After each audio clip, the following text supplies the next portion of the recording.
Today's discussion is on Girl Interrupted.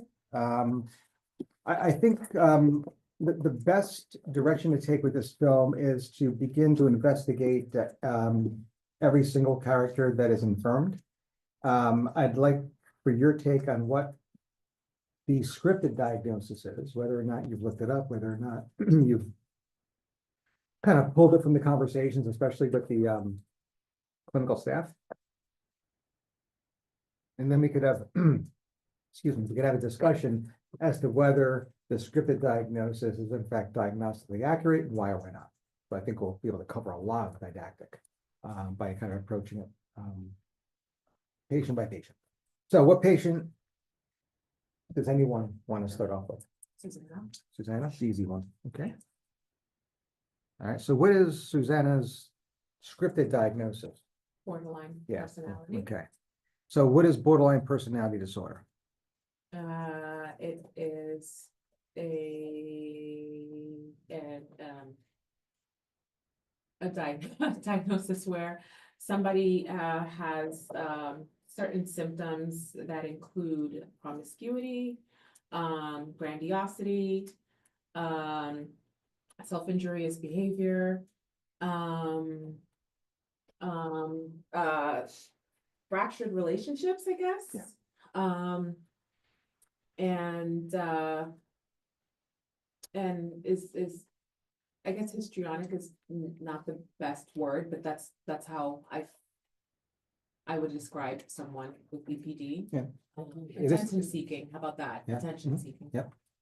A lot of the times a personality disorder of BPD is originates from a history of abuse as a child. Mhm. There are a lot of dissociative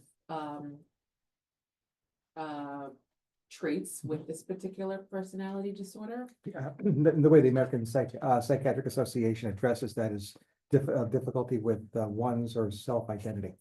Yes. And with this particular diagnosis, I think in terms of treatment, I don't think there's necessarily a medication that's specific for that particular disorder, but dialectical behavioral therapy is the treatment of choice for this particular disorder. Yep. Correct on all of the above. One of the more difficult things in addressing with borderline personality disorder from a didactic perspective is that it is the one personality disorder that does not adhere to a cardinal trait.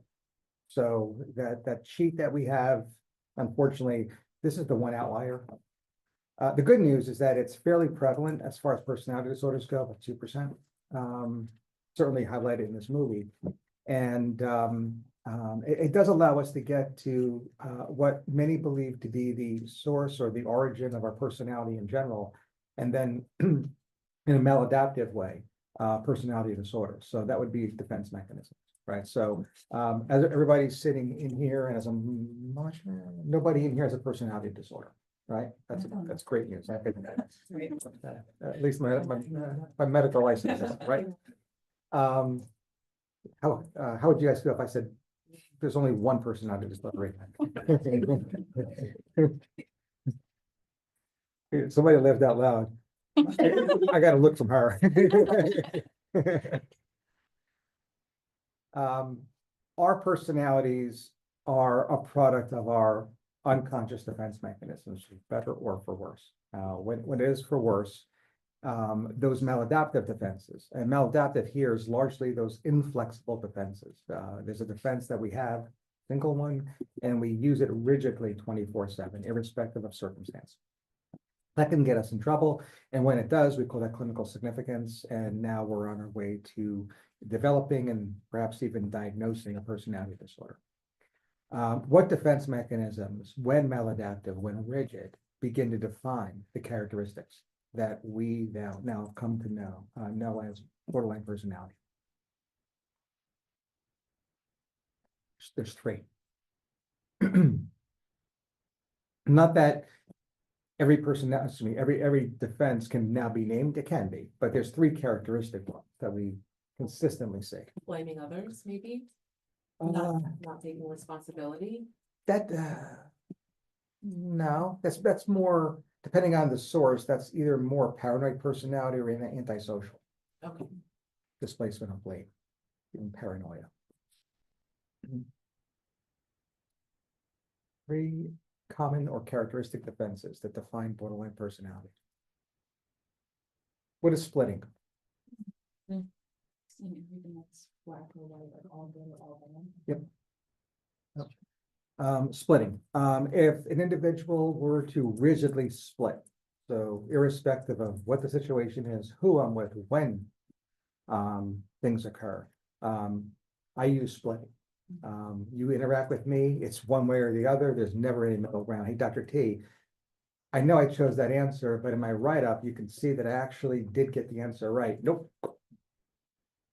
It's one way or the other, and you're wrong, all right? What behaviorally over time might develop?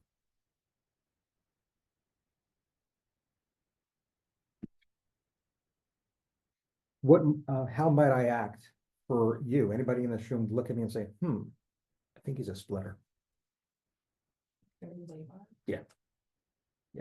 Um, a lot of clinical terms for this. Mood lability is definitely one of them. Affective instability, definitely one of them. I mean, we're saying the same thing. We're seeing behavioral product of maladaptive splitting, right? And yes, mood lability is a diagnostic criteria for borderline personality. So the APA didn't put splitting as a diagnostic criteria because, quite frankly, I think 80% of psychiatrists wouldn't be able to identify it.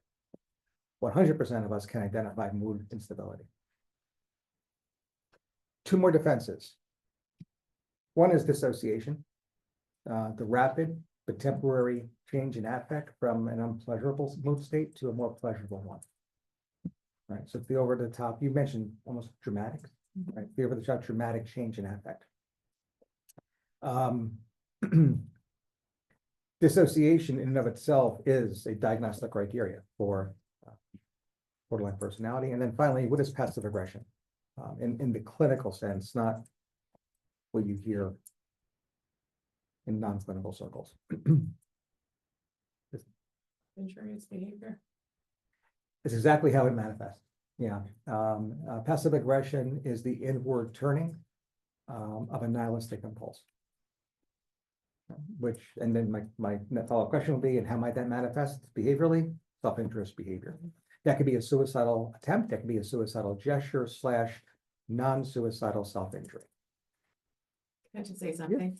I attend another clinical and just last week, I had a borderline person, and it's an outpatient clinical, at an outpatient clinic. And I run group therapy for this particular place. It's for the last 3 or 4 weeks. There's one patient there. She's diagnosed as a BPD patient.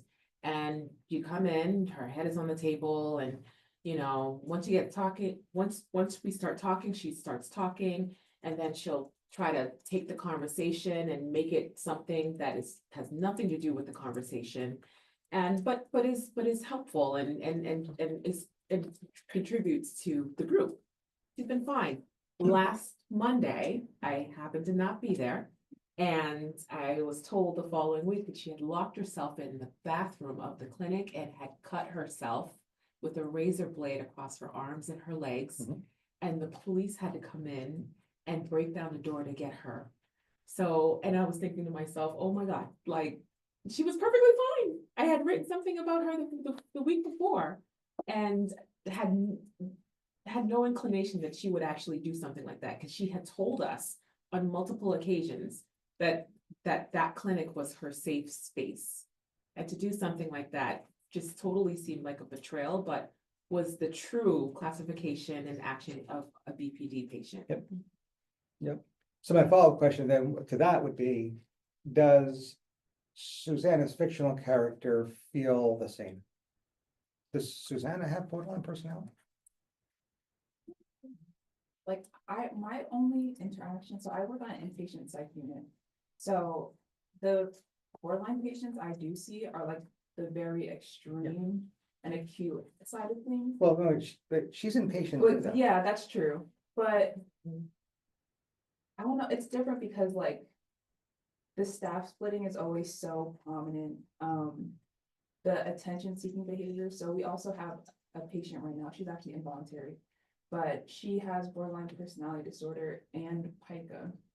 So she will literally swallow batteries, screws, nails, everything. Refuse laxatives, refuse everything for the sole purpose of getting surgery because she knows then like all the attention will be on her. Hmm. So like there was a case, an instance last week where, you know, a patient had fallen and, you know, all the nurses are there taking vitals and everything. And like the intention wasn't on her, so she causes a scene and we have to call a code and she gets, you know, IM'd and all that stuff, but like. Just to get attention. And so like when I think of borderline personality, like I think of the extreme. Mhm. And so like in Susanna's case, I'm like, well, yeah, I mean, it's not like that bad, like. But she does minimize a lot, like in terms of like taking a whole bottle of aspirin for a headache and, you know, drinking a whole bottle of vodka. Mhm. And, you know, she's always saying like, I didn't wanna die, I didn't wanna die. And then in the end, like, she finally accepts that, like, yeah, it was a suicide attempt, and she expresses all this like emptiness and almost like purposelessness and like, you know, she's not going to college after graduation, she doesn't really have any real direction for her life. And so again, that speaks to like the poor self-image and, you know, search for identity, you know, all these, casual relationships that she has. And also like the abuse, you know, with the professor, you know, having that interaction, I'm sure is also a contributing factor. So I think there's like a lot of things at play in terms of like how she got to where she was. Yeah, I agree with you.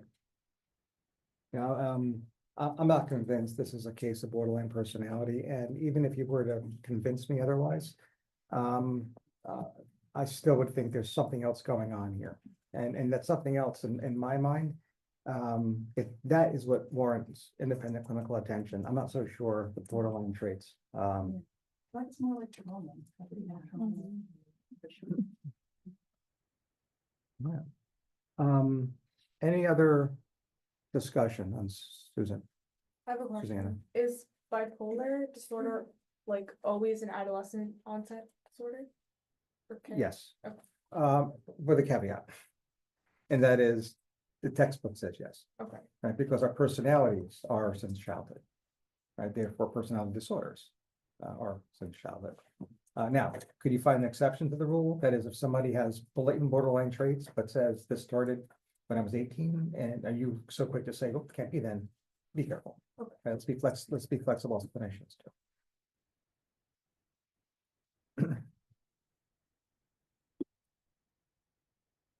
Okay. Our next patient. Lisa. Lisa.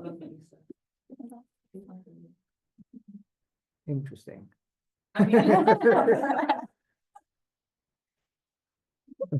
I love her too.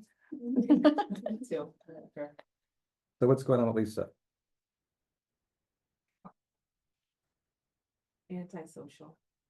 That's what Yeah, I looked up. I think scripted, she's antisocial. Yeah. Antisocial Scripted, she's personality, right? antisocial. Yeah. When she looked at her file, she found out that it said that she had severe highs and lows. She's controlling with relationships, no response to meds, like a sociopath. Yeah. So, what other aspect of this movie supports the scripted diagnosis of antisocial personality disorder? You're not caring, well, not up until the end. Up to the point where Daisy dies. Mhm. There's no feeling. Disregard for like humans. Decency to even have remorse for her actions and for what she said to Daisy and to everyone, actually. Calling that girl Torch, I mean, come on. Yeah. How mean. One question you want to ask, Lisa, What happened when you were little? more specific, because I'm guessing that she's gonna tell you nothing, or F all. She has like issues with authority figures. Yes. I want to know if there's any evidence of conduct prior to the age of 15. Right. If the answer is no, guess what? There's It's no. not right. Yeah, something else is going on here. All right, so let's say that she tells us now. Lo and behold, the writer director got it wrong. Right, breaking news. Given what our chart says, if you want to read that to us again? It said that she has her severe highs and lows, she's controlling in relationships, no response to meds, and she's a sociopath. Yeah, so let's remove sociopath because that's what now we're considering to be a misdiagnosis. So is it another condition that is defined through severe highs and lows? Well, there's two things that come to mind. I need to know from the patient, what do you mean by that? If you tell me that my highs and lows are severe, doc, for example, I had this high that lasted for like 3 months. Where, I mean, I felt like I was on cocaine, but I wasn't using, like, I didn't need coke. I had this burst of energy, this burst of creativity, 3 months, doc. I didn't need to sleep. I had enough energy where I had no need to sleep and I got by with an hour or two per night, felt wonderful. Then after 3 months, I basically was back to my normal self for a few months. And then I had some lows, right? So I had sticky caps. I had a depressed mood. I lost interest in things that I usually find interesting, blah, blah, blah. What is that? Mood Bipolar polarity. one. Mood polarity and bipolar one, you're both right. Right? On the other hand, if I'm hearing highs and lows, yeah, when I wake up in the morning, like it's like difficult for me to get out of bed. Like I have to be pushed out of bed. But as soon as I get breakfast made for me, and if it's what I love, my favorite breakfast, like the world can't be any better. Like it's like the best day ever. Unfortunately, I crash around 11 o'clock. And you know, I have no energy whatsoever. I almost feel like I want to cry. But then when I get to wherever it is I'm going for noon or 1 o'clock, things are perfectly fine again, and I have no problem whatsoever. Looking forward to the rest of my day. Unfortunately, I usually crash again at night, and I cry myself to sleep. That's not bipolar, right? That's more, what do we refer to that as? Mood lability, okay, mood swings, which has an incredibly broad differential, but perhaps the additional clues in the chart will point us a direction, in a direction with, when it comes, in regard to that differential. So what else is it say? Controlling relationships, no response to meds. So, well, no response to meds would support the idea that this is probably a personality disorder. Well, she also, yeah, she doesn't take take them. them. She would like Sure.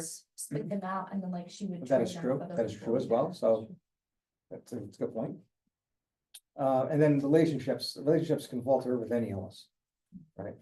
Including substance use, so it doesn't really, says that it's clinically significant, but what is clinically significant, I think it's still up in the air.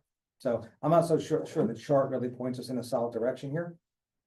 Only that she has extreme highs and lows. We just don't know the timeframes of those highs and lows. Is this a bipolar related illness, or is this outside of bipolar? And I don't know. I don't know. Any thoughts? Did you see anything that did not make the chart? Like if you were the attending and I had to bless you, append that note, would you say, oh, and this is what I observed, and now I'm gonna make an addendum?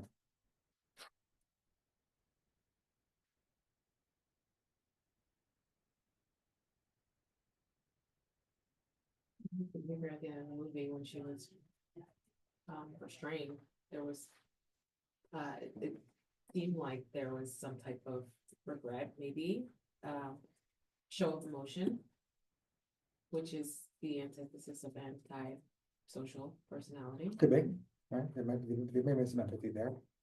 I would say like the reckless behavior and impulsivity, like running away, you know, hitchhiking, kissing other people, doing sexual acts for money. Impulsivity, though, is, and you're right, all the above is correct. Impulsivity supports both bipolar and non-bipolar, right? Including personality, for example. The word impulsivity appears in the definition of both. Right, so it doesn't really help us. The one thing that really struck me that I think is so obvious that we're kind of giving it an afterthought is that she's very angry. She's a mean person. And you know, anger is a diagnostic criteria. For what?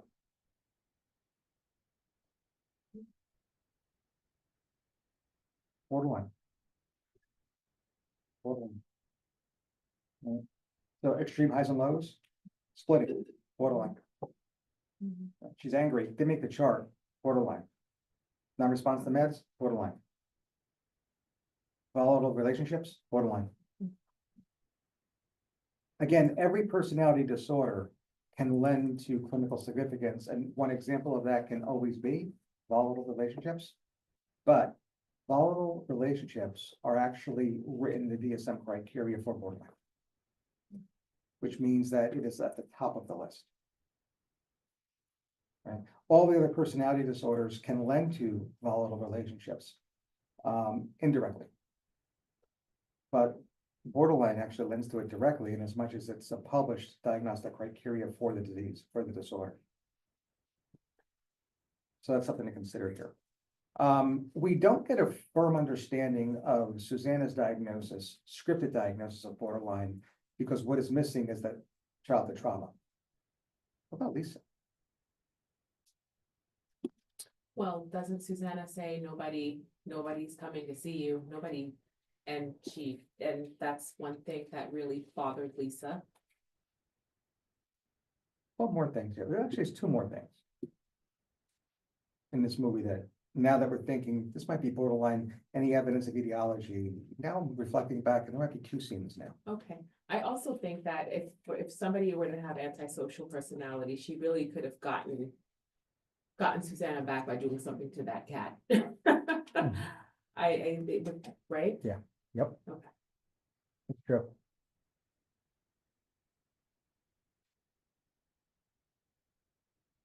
First, I'm forgetting, the patient that hung herself, Daisy. Daisy. She goes right after Daisy with regard to molestation. I'm just wondering if there's some projection there. Right. Number two, early on in this movie, she talks to a hand puppet. That's a red flag. Right, that is, again, if anybody here enjoys puppetry. Perfectly cool. On the other hand, it is also a sign of not only mental illness, but mental illness that started or stems from early childhood experiences, because children, when they develop a mental disorder, are not able to communicate it. So clinicians will very often use hand puppets to communicate the child's inner state.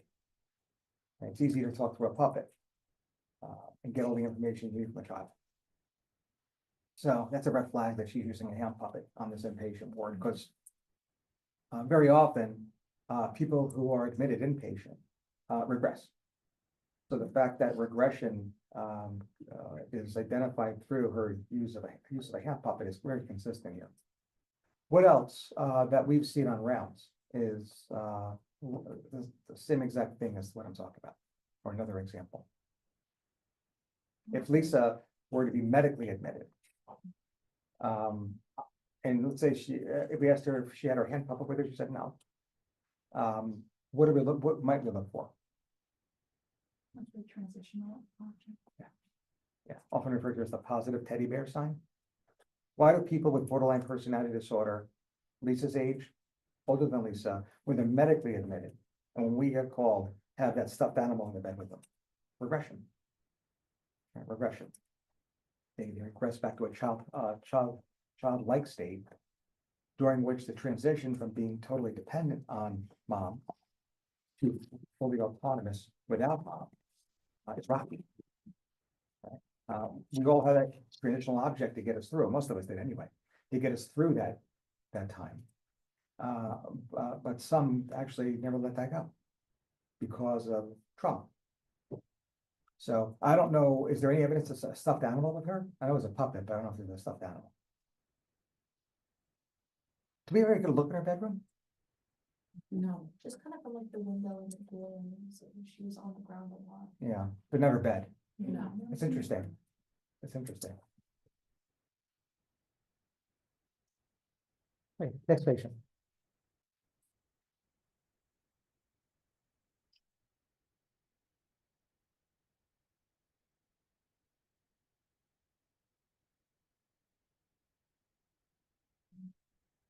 Holly?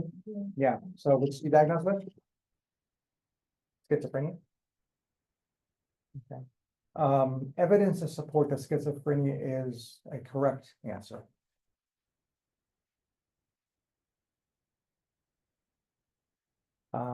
I think I'm not too big on the age of onset here, so let me just say that. But what happens, is consistent with new onset schizophrenia. Right, where she sets herself on fire. Now, I think the dialogue that we get, it's fairly clear that she wasn't trying to commit suicide. There was no, real intent to die. This was not a suicide attempt. What was it? It doesn't even, it does not appear to be non-suicidal self-injury. Right? So what's going on here? There is a condition that is often seen with in people with schizophrenia called communicative arson. A little bit of a misnomer because it's not real arson at all. Communicative arson. And that's a nonverbal way to express an inner turmoil by setting fires.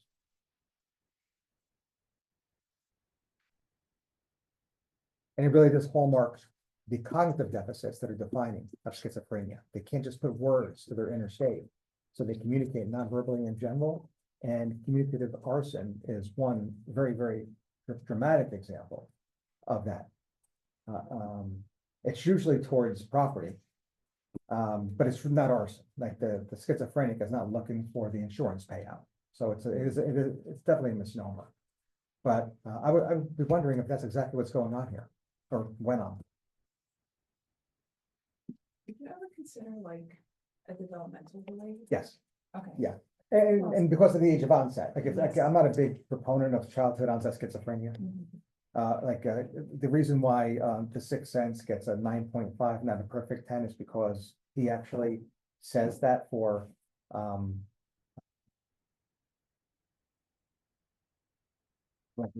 his name now, but the kid's like 6, 7. So yes, yeah. So an autism spectrum, which you have to rule out in order to rule in schizophrenia. So that was going to get to my next thing. The fact is that the onset really does trouble me here. There's evidence that she has schizophrenia, but we see her more as a young adult. This appears to have happened when she was very young. We do know that the APA requires the clinician to investigate an autism spectrum disorder prior to making the diagnosis of schizophrenia, and would definitely have to consider that. But I knew Jake just wanted to keep her dog. Yeah. Like, Yeah. seems like a very extreme thing to do. From earlier, could that be communicative arson from what the guy was talking about, the patient? Right. The patient who said that he was gonna like burn the building or Remind me, what patient said that? the Timothy, first like one. the first Yeah. one said in there? the first one. He was the Like patient where we changed the meds. Yeah. Oh, I mean, they actually Yeah, rabbit like on it. that. Yeah, yes. yeah. That's looking at the film. I'm so I was like, sorry. it sounds familiar. I know. I Yeah. that. That's like me being a real doctor. Yeah, That's why we don't like treatment. yeah. Potentially, yeah. It's Yeah. interesting. Again, not all violent behavior is suicidality or homicidality. Right? So again, human behavior defies these really neat categories that we've created with them. So potentially. Thank you. Next patient. When Georgina was reading her file, it said that she was a pathological liar, or she either said that she was a pathological liar, or that's what the file said. Yeah, pseudological fantastica, yeah, which is not a diagnosis, but, so what is a diagnosis that we should consider for her if she's pathologically lying? Antisocial personality, right?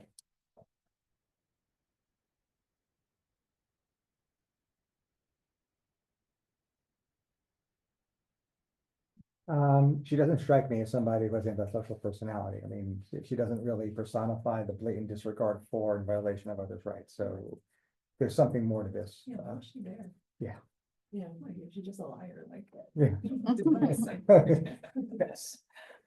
Yeah, I don't know. Any other, evidence? What else do we observe here? I mean, well, Susanna observed that she didn't, was she the one who did, that Susanna observed didn't wanna leave? Yeah. Okay. So, now what?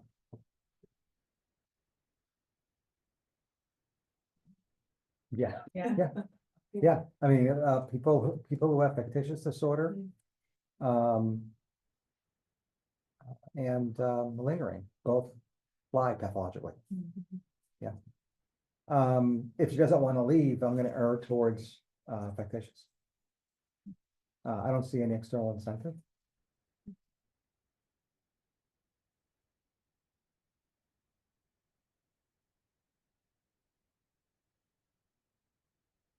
Which then brings us to the etiology, which is likely some trauma at home.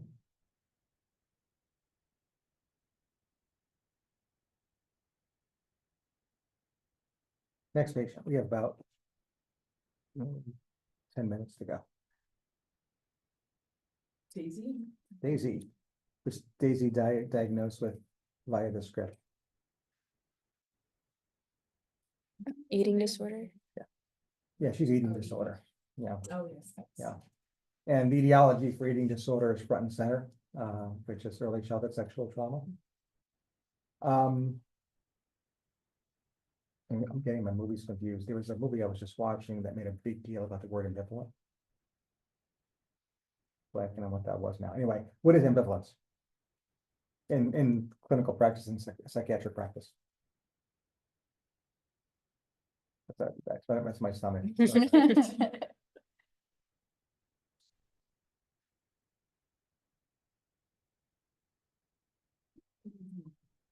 Like how you treat people, but like I know in therapy, it's kind of like indecisiveness almost. Why now? It's basically competing feelings, especially polar feelings. Right? Why might Daisy be ambivalent?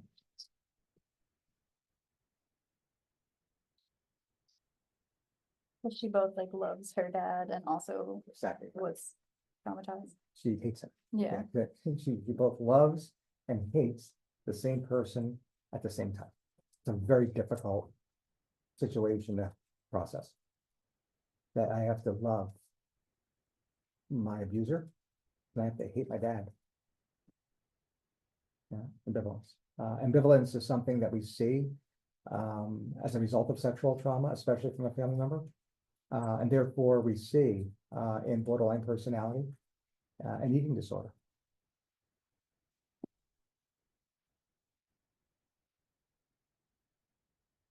How do you differentiate anorexia from bulimia nervosa? Purging. No, The BMI. Yeah. Wait, what was the question? weight. Bulimia versus anorexia. Yeah. The BMI. It's the weight. Really? So you can purge for both? Oh, really? Yeah, Oh, which is why people who write up tests always put binge eating and purging in the first sentence. Because it tells you nothing, other than the fact that the person has eating disorder, which if you look at the answer set, of course they do, because all 4 choices are the eating disorders. But the individual with anorexia, specifically anorexia, binge eating and purging type, will present looking like they have bulimia. With binge eating and purging behavior. The difference, though, is that there is a weight criterion for anorexia. They are underweight. There is no such weight criterion for bulimia. As part of that, the individual and the real focus of clinical attention would be on the individual's fear of gaining weight. The main characteristic for the individual who has anorexia is that they have a fear of gaining weight despite being underweight. That is simply not true for bulimia. There is no fear of gaining weight, and they are not underweight by definition. We're not required to be underweight. So it's only about like control is the main Fear. Fear. Fear. Okay. Control definitely it builds into it though. people who have every single sign of bulimia nervosa, but are underweight and fear gaining weight despite being underweight, are still diagnosed with anorexia. Anorexia takes precedent. If they have that cardinal feature of fear of gaining weight despite being underweight, it's anorexia, even if they have every other sign and check every other box defining bulimia. Anorexia takes precedent. Similarly, if they have anorexia, they can have one of two subtypes. They could have binge eating and purging, which is why we confuse it all the time with bulimia. And they could have restricting subtype. If they have both, you diagnose binge eating and purging. If you alternate between the two, it's always binge eating, that takes precedent. Binge eating and purging is very consistent with the cluster B personality disorders.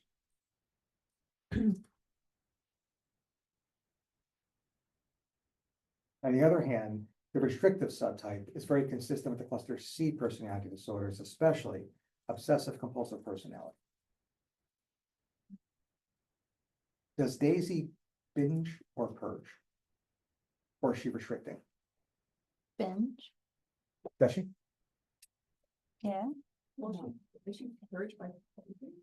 She goes asking for. Yeah. Yeah, that's the big. Right. Wants that coalesce. The issue, though, where this movie goes off the rails is that when Susanna walks in her room, she trims that penguin, which is much more consistent with the obsessive compulsive personality restricting subtype. So writer producer kind of got it wrong. I would like to have seen more cluster B traits in Daisy.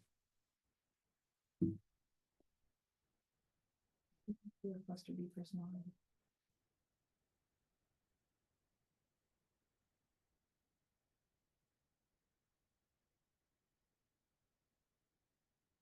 It would have been nice to develop her as histrionic. I mean, we already have borderline here, we already have antisocial here, so it's either narcissistic, which, no, I would like to see her develop more along the lines of a histrionic personality. And that would have been consistent with the subtype she has.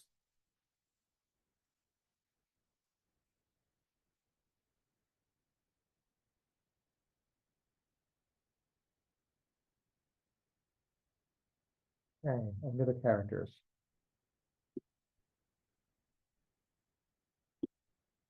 Yes,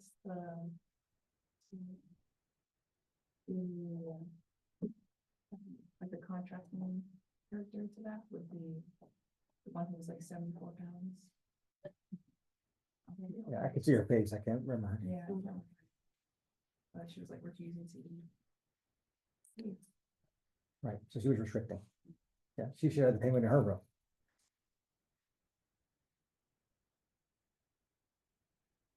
So we have two people here with anorexia. Now, the other question is that we never put Daisy on the scale either.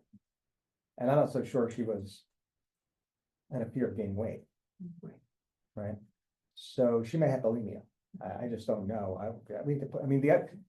One of the reasons to consider bulimia here would be because the other character that does have anorexia, they clearly made lose weight for the part.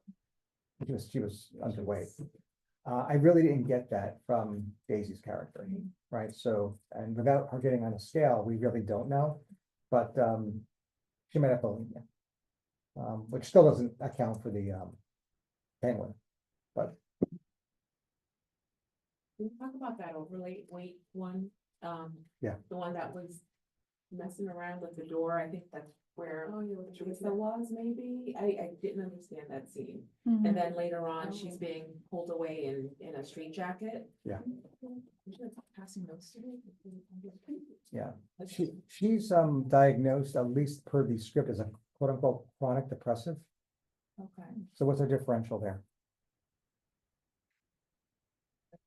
Major depression. Yeah, so that's one, right? Major depressive disorder. But is there anything else we could add to the equation to make it chronic? Other than the fact that some depression has a chronic course. So one would be persisting depressive disorder, otherwise referred to as dysthymic disorder, right? So that's a potential. One of the qualities of persisting depressive disorder, that is not in the diagnostic criteria for major depression is self-esteem, or poor self-esteem. Not to say that people who are depressed can have their self-esteem tanked, that certainly is true. But as far as clinical criteria go, actual DSM criteria, poor self-esteem is part of the definition of persisting depressive disorder. And it is not for major depression. We just don't know enough about her. She's not in enough scenes for us to assess her self-esteem. Now, you can't convince me that her self-esteem is wonderful. There's no way I'm gonna buy that. I just didn't see it going the other direction, at least depicted. The other thing to consider here is that, this could be a secondary depression. So what does that term mean? Secondary depression is a depressive illness that is thought to be secondary to an underlying personality disorder. Right, and one that's very common is borderline personality.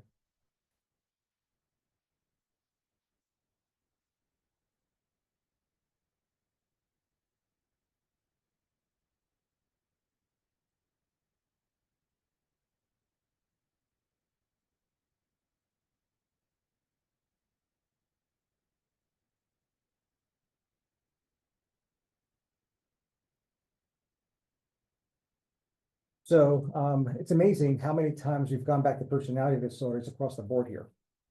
Whether we're looking at somebody who has eating disorder and there is a direct relation with regard to subtype and personality disorder, whether it's looking into why a depressive illness might be have a chronic course as a secondary depression. Susanna, Lisa, borderline, and a social personality, a lot of personality disorders that populate this unit. Okay. Final thoughts. I mean, I have some thoughts that I shared previously. So I saw the Wizards of Oz reference in the movie, which was interesting because in that movie, Wizard of Oz, they use asbestos for snow. And then I looked up what the bowling alley was made of back then, and it was asbestos, the one that was in Girl Interrupted. And that can cause signs of depression, anxiety, despair, fear of getting sick from, that, and then fear of premature death. So, yeah. Hmm. It's just what I picked up on.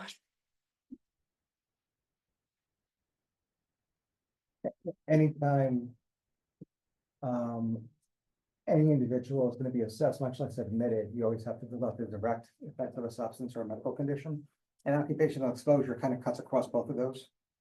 You could look at it as a direct toxin effect, or you could look at it as the medical illness that the toxin causes that then presents behaviorally, depression, anxiety, other.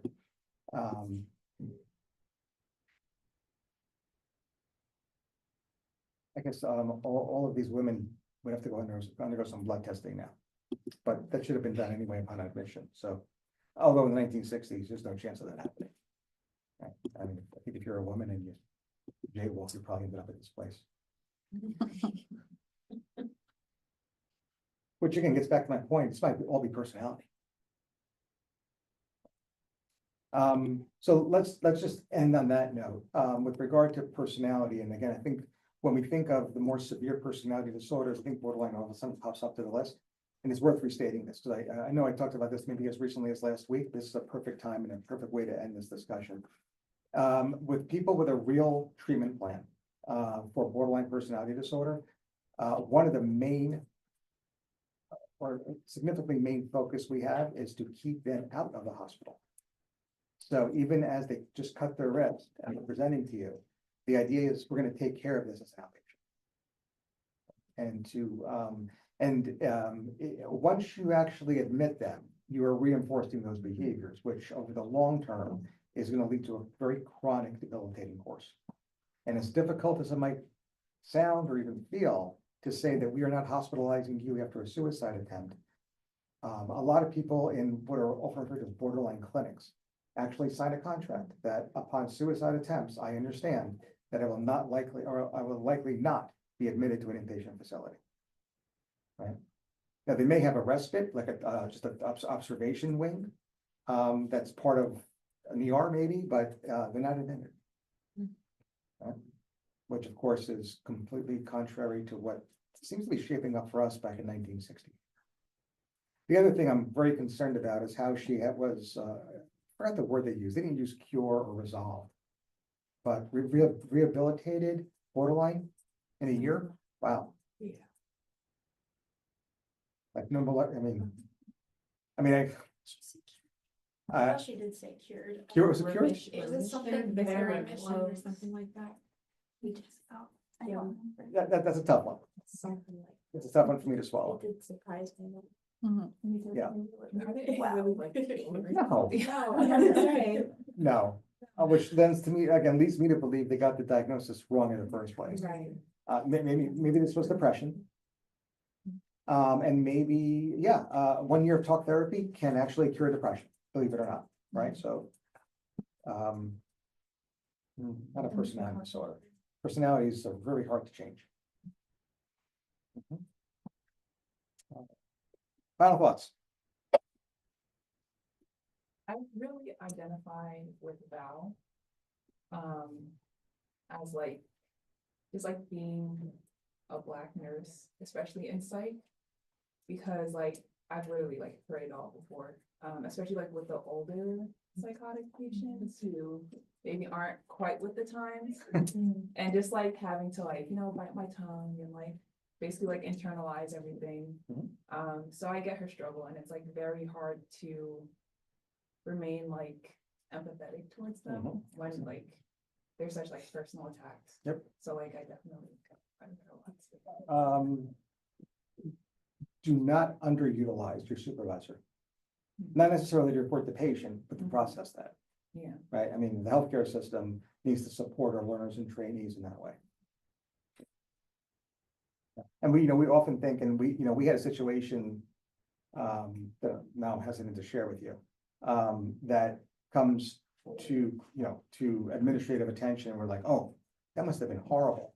But then there are all on these sub-threshold consistent attacks, which nobody readily identifies as wrong because they're sub-threshold. But for the victim, over time, there's a kindling effect. Talk to your supervisor. And not just quote unquote when it happens, you should be having weekly or monthly or we do it with our residents all the time.